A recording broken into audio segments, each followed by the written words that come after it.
couple months ago, I took on the challenge of trying to solve the problem of this loose shift cover wood on the W123 chassis. And almost half the cars you get into, if you grab a hold of this wood, it's loose back here. And the problem is this plastic pin breaks off. People don't know how to remove it properly. So we produced a new pin. And it's a much stronger pin because the original pins were hollow down the center and they just would break off. You can see it's stapled on. This one has a notch in it. You're able to put this in and glue it. I have full instructions when you purchase this replacement pin. But people started asking me, okay, you solved the problem. There it is, new pin installed. On the W123, how about the SLs, the R107 chassis? So I started poking around, and sure enough, they use a plastic pin, but it is different. Look at that. There's the W123, there's the R107, a little bit different angle, not as long as the 123.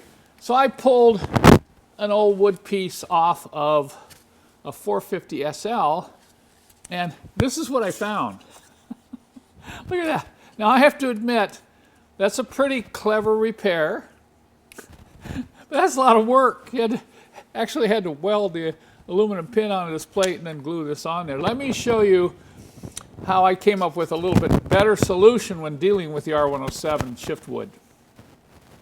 This is a wood piece for a 560 SL, and it's in dark burl wood. Isn't that beautiful? This is an NOS part I've had sitting around the shop here for 20 years, hoping someday to find that pristine 560 SL.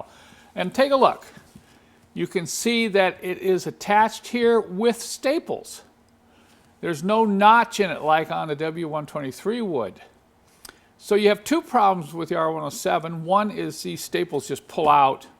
And of course, if somebody tries to yank the wood off, they can break this pin off because this pin is also hollow.